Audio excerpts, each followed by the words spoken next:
Learning module is solely intended to illustrate the appearance of a blended e-learning instructional approach. Module title, Facilitating of Pre-briefings. Goal, promote learner-centric training environments while illustrating the value of pre-contact dialogue. Objectives, review questions that promote critical thinking while expanding trainee confidence. Given a videotaped scenario, students will analyze a sample trainer pre-briefing. What is a pre-briefing? We refer to pre-briefings as preparatory dialogue that occurs prior to self-initiated contacts and assigned responses. The purpose of pre-briefings is to ensure the trainee understands the goals, procedures, and associated expectations prior to the contact. While outside factors such as emergent incidents may impact the opportunity to facilitate pre-briefings, we encourage trainers to create training environments that include routine pre-briefings. When this becomes a routine practice, we further critical thinking and build trainee confidence. By doing so, there is a high probability that the trainee will continue this practice and mindset throughout their career. What is an open-ended question? It is a type of question that encourages a full detailed response rather than a simple one-word or yes/no answer. Open-ended questions invite the trainee to elaborate, to share their thoughts, explain their understanding, and to express opinions or feelings. They often begin with words like how, why, what, tell, or describe.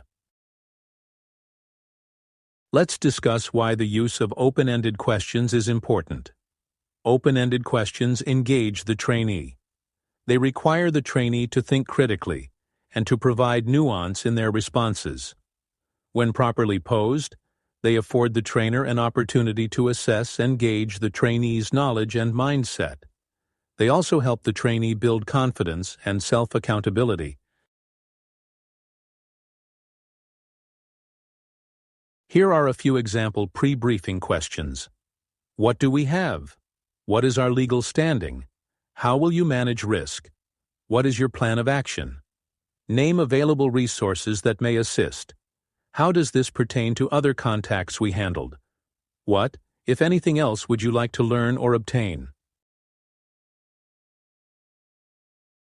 After viewing a simulated trainer-trainee pre-brief, you will be prompted to submit responses for instructor review. Please take notes to be able to address the following questions. What did you learn about the trainee from their response? What did the trainer do well? Name additional questions you would ask.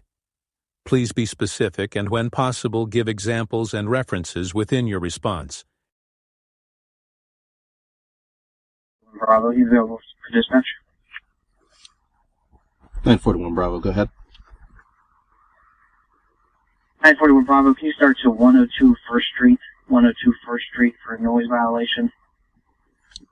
I'm direct, 941 Bravo, hold me en route. 102 First Street. Looking at previous calls, looks like we've been here before. 2 previous occasions in the last 3 weeks.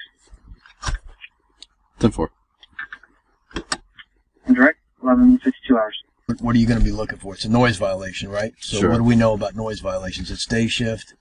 Right, so things are pretty lax during the day in terms of how much noise you can generate. It's really when you get to the after hours that you have to be a bit more stringent. So we're going to see what exactly the nature of this noise violation is and if it falls within acceptable behavior with county codes. And if not, we'll make contact with the homeowner and have a discussion with them.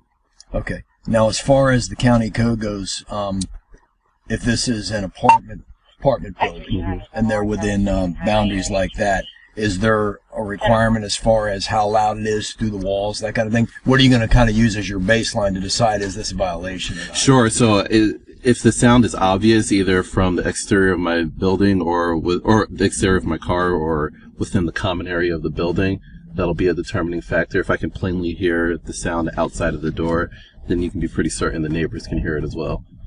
Okay. And then as far as that goes, so I'm going to let you run with this one when we get there. Earn your pay, like we say.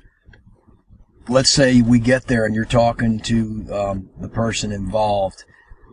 Once you explain to them the noise violation, okay, and what the ordinance says and what the requirements are, what they need to do to comply. Yep.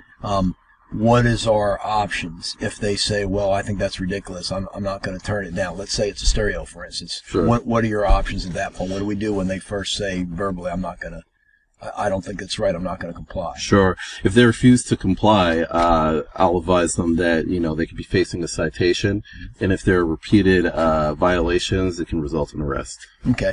Now, let's say you give them their verbal warning, and they're cooperative with us.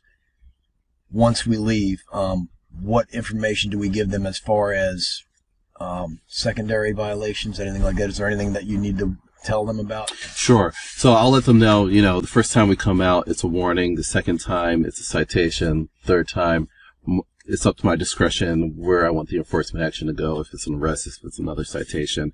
But yeah, generally, if I provide them with education on what the consequences are, hopefully that'll get some compliance in the end. Okay. And then if you came back a second time, you could issue a summons. If you did that and had to come back a third time, then they're continuing the unlawful act, correct? Correct. Okay. All right. How you feeling? You feeling good with this one? You got this? Feeling pretty good, yeah. Okay. All right. Let's go do it. Okay. Students submit their response by selecting one of the 5 displayed LMS submission options. They then progress at their desired pace, while our instructional team reviews their work and provides individualized coaching feedback. This feedback is often provided within moments of submission. However, our commitment is to ensure it occurs within 48 hours of receipt.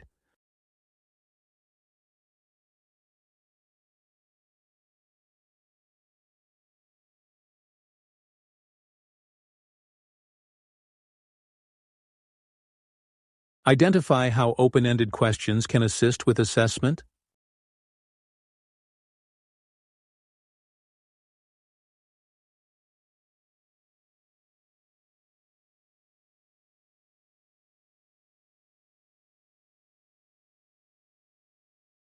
This answer is correct because it directly addresses the role of open-ended questions in helping trainers understand the trainee's knowledge and mindset. Summary. This lesson highlighted the value of facilitating pre-briefing dialogues prior to initiating response or self-initiating contacts.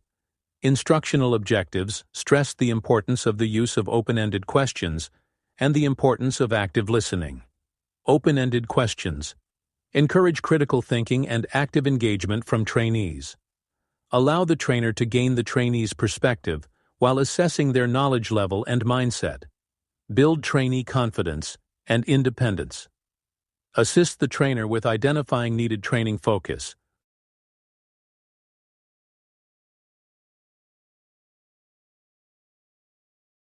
Thank you for the opportunity to share our approach to blended e-learning. Our e-learning classes are immediately available. Enroll and start your class now.